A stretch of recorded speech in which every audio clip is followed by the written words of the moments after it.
శ్రీ గురుభ్యో నమః. శ్రీ మహాగణపతి నమః. ధనుసు రాశి వారికి యొక్క మే నెలలో ఎలా ఉండబోతుంది అనేది చూద్దాం. ధనుసు రాశి వారికి యొక్క మే నెలలో చాలా ముఖ్యమైనటువంటి నెల. ఎందుకంటే ఈ యొక్క నెలలో 2 గోచార సంచారాలు అనేవి ఉన్నాయి. వాటిలో ముందుగా వచ్చేటప్పటికి గురువు యొక్క సంచారం అనేది మే 14వ తారీఖు తను సప్తమంలోకి మారబోతున్నాడు. ఈ సప్తమంలోకి మారబోతున్నటువంటి గురువు వచ్చేటప్పటికి యోగకారకమైనటువంటి ఫలితాలు ఇవ్వబోతున్నాడు.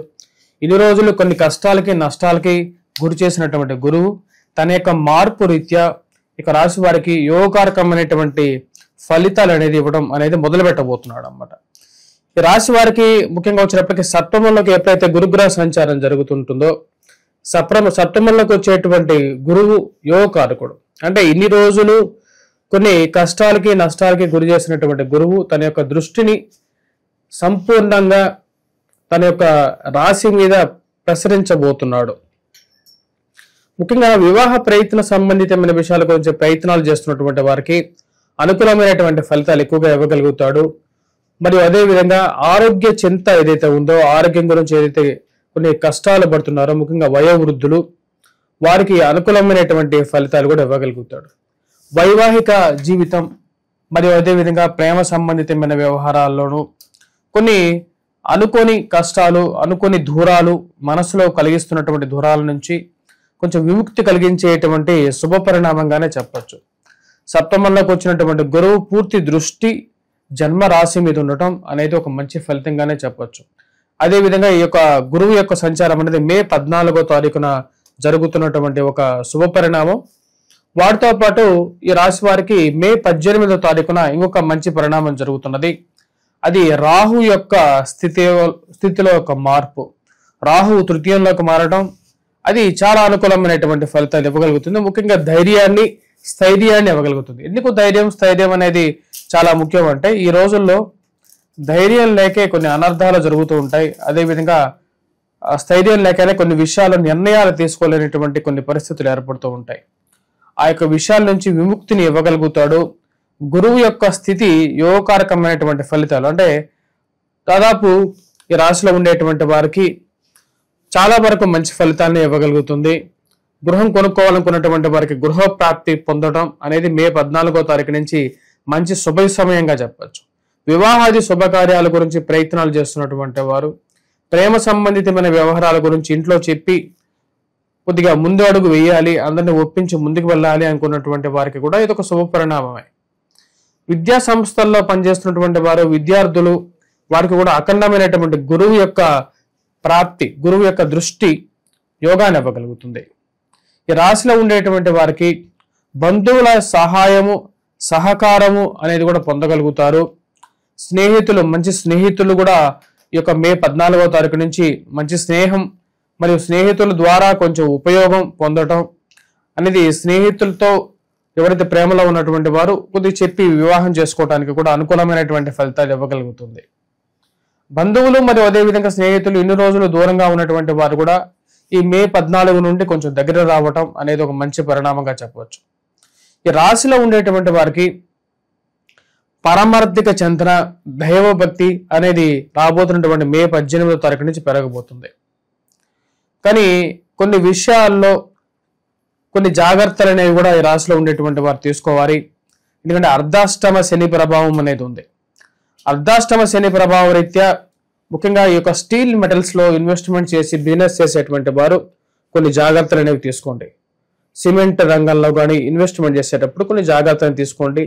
క్రూడ్ ఆయిల్, పెట్రోకెమికల్స్ నుంచి డీల్ చేస్తున్నటువంటి వారికి వ్యాపార సంబంధితమైన విషయాల్లో జాగ్రత్తలు పాటించాలి.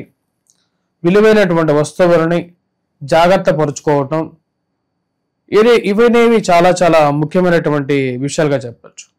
శత్రు విషయాల్లో శత్రువులను ఎప్పుడు ఒక కంట కనిపెడుతూనే ఉండాలి. మరి అదేవిధంగా కుటుంబ వృద్ధి అనేది మనం ఈ యొక్క సంవత్సరం వీరు ఎక్స్పెక్ట్ చేయొచ్చు. సంతాన సంబంధితమైన విషయాల్లో అనుకూలమైనటువంటి స్థితిలో ఉన్నటువంటి గురువు యోగాన్ని ఇవ్వగలుగుతాడు. ముఖ్యంగా కొన్ని కష్టాలు, కొన్ని చింతలు, ఇంట్లో ఉన్నటువంటి చింతలు ఏవైతే ఉన్నాయో చింతకారకంగా చింతలు ఉన్నప్పటికీ కూడా కొంచెం సుఖాన్ని కూడా ఇవ్వగలుగుతాడు. రాహు యొక్క స్థితి యోగాన్ని ఇవ్వగలుగుతుంది, సుఖాన్ని ఇవ్వగలుగుతుంది. అనుకూలమైనటువంటి స్థానాల్లో ఉన్నటువంటి రాహు ధైర్యాన్ని ఇవ్వగలుగుతాడు. ఈ రాశిలో ఉండేటువంటి వారికి మొదటి అంటే 14వ తారీఖు వరకు కొంచెం మిశ్రమంగా ఉన్నప్పటికీ కూడా రాబోతున్నటువంటి 14వ తారీఖు నుండి ఈ రాశిలో ఉన్నటువంటి వారికి అనుకూలమైనటువంటి ఫలితాలు గత 2 సంవత్సరాల కన్నా, అంటే గత 2 సంవత్సరాల్లో ఉన్నటువంటి విద్యార్థులు ఎవరైతే ఉన్నారో వారు కొన్ని కష్ట నష్టాలు అనుభవించినటువంటి వారికి ఇంకా అనుకూలమైనటువంటి బెటర్ రిజల్ట్స్ అనేది పొందగలుగుతారు. ముఖ్యంగా ఎవరైతే గవర్నమెంట్ రిలేటెడ్ ఎగ్జామ్స్ గురించి ప్రిపేర్ అవుతున్నారో, ఈయన కొద్ది కాన్సన్ట్రేషన్ చేయలేక కొన్ని కష్టాలు పడుతున్నారో, కష్టాలు నుంచి విముక్తి పొందాలని చెప్పి ప్రయత్నం చేస్తున్నారో వారికి ఆ యొక్క విముక్తి అనేది సిద్ధిస్తుంది. అది ఒక మంచి పరిణామంగా ఉంటుంది. చదవాలనుకున్నటువంటి విద్య గురించి, కొత్త కోర్సెస్ నేర్చుకోవాలనుకున్నటువంటి వారికి, మరియు అదేవిధంగా వాటి ద్వారా ఉద్యోగ పరంగా కొంచెం పదోన్నతి గురించి ప్రయత్నాలు ఆరంభించాలనుకుంటారో అది కూడా ఒక మంచి పరిణామంగా భావిస్తారు. ఈ రాశిలో ఉండేటువంటి వారికి విదేశీయాన ప్రయత్న సంబంధితమైన విషయాల గురించి ప్రయత్నాలు చేసేటువంటి వారికి మే 18వ తారీఖు నుండి కొంచెం అవకాశాలు అనేది మెండుగా రావడానికి అవకాశం అనేది గోచరిస్తున్నది. ఉద్యోగ ప్రాప్తి గురించి ప్రయత్నాలు చేస్తున్నటువంటి వారు వాటిలో ఒకంత మంచి అనుభవాన్ని పొందగలుగుతారు. ఇక్కడ శని యొక్క ప్రభావం అనేది రాశిలో ఉండేటువంటి వారికి ఉద్యోగ పరంగా కొంచెం టఫ్ పీరియడ్నే సూచిస్తూ ఉంటుంది. కానీ ఈ యొక్క మంత్ ఎండింగ్కి, అంటే 14వ తారీఖు నుండి, అంటే మే 14వ తారీఖు నుండి కొంచెం శుభపరిణామాన్ని పొందగలుగుతారు. ధన సంబంధితమైన వ్యవహారాల్లో సానుకూలమైనటువంటి ఫలితాలు పొందగలుగుతారు. ఈ రాశిలో ఉండేటువంటి వారు వడ్డీ వ్యాపారస్తుల మటుకు కొన్ని జాగ్రత్తలు అనేవి తీసుకోండి. వడ్డీ వ్యాపారం చేసే సమయంలో జాగ్రత్త అనేది అవసరం. అనవసరంగా వడ్డీలకి డబ్బులు ఇచ్చేసేసి, లేకపోతే చేయబదులు ఇచ్చి నింద తీసుకోవాల్సినటువంటి పరిస్థితి అప్పుడప్పుడు గోచరిస్తూ ఉంటుంది. మనం ఎంతో కష్టపడి సంపాదిస్తాం, దాచిపెడతాం, రూపాయి వేరే వాళ్ళకి ఇస్తూ ఉంటాం. వాడు ఈ రోజున కలికాలం ఎలా ఉందంటే డబ్బు మన చేతిలో ఉన్నప్పుడే అది మనదవుతుంది. ఆ డబ్బు వారి అకౌంట్లోకి వెళ్ళినప్పుడు అది వాళ్ళ సొమ్ముగానే వాళ్ళు పరిగణిస్తూ ఉంటారు. ఇచ్చేటప్పుడు మన చేయి ఎలాగైతే పైన ఉంటుందో తీసుకునేటప్పుడు ఎప్పుడు మన చేయి కిందే ఉంటూ ఉంటుంది. ఇలా విషయాన్ని మటుకు ముందుగా గమనించండి. మీరు ఎంతో సహాయంతో, మీరు ఎంతో కష్టపడి సంపాదించినటువంటి డబ్బుని వృధా ఖర్చుగా, దుబారా ఖర్చుగా ఆన్లైన్ షాపింగ్స్కి దూరంగా ఉండాల్సినటువంటి ముఖ్యమైనటువంటి సూచన. వివాహ ప్రయత్న సంబంధితమైన విషయాలు మే 18 నుంచి ఎక్కువగా సానుకూలంగా ఉంటుంది. ఈ యొక్క రాశి వారికి కుజుడు యొక్క నెల అంత సానుకూలమైనటువంటి ఫలితాలు కూడా ఇవ్వట్లేదు. వైవాహిక జీవితంలో జీవిత భాగస్వామి ఆరోగ్య సంబంధితమైన విషయాల్లో జాగ్రత్తలు తీసుకోండి. కుటుంబం అంతా కలిపి ఒక తాటి మీద ఉండాలి అని చెప్పి మీరు ఎక్కువగా ప్రయత్నం చేస్తూ ఉంటారు.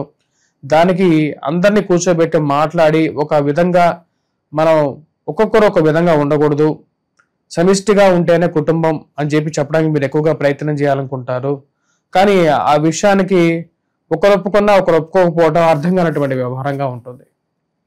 వైవాహిక జీవితంలో చిన్న చిన్న సమస్యలను పరిగణలోకి తీసుకొని వారికి ఒక మంచి పరిష్కారం కనుక్కోవాలనుకుంటారు.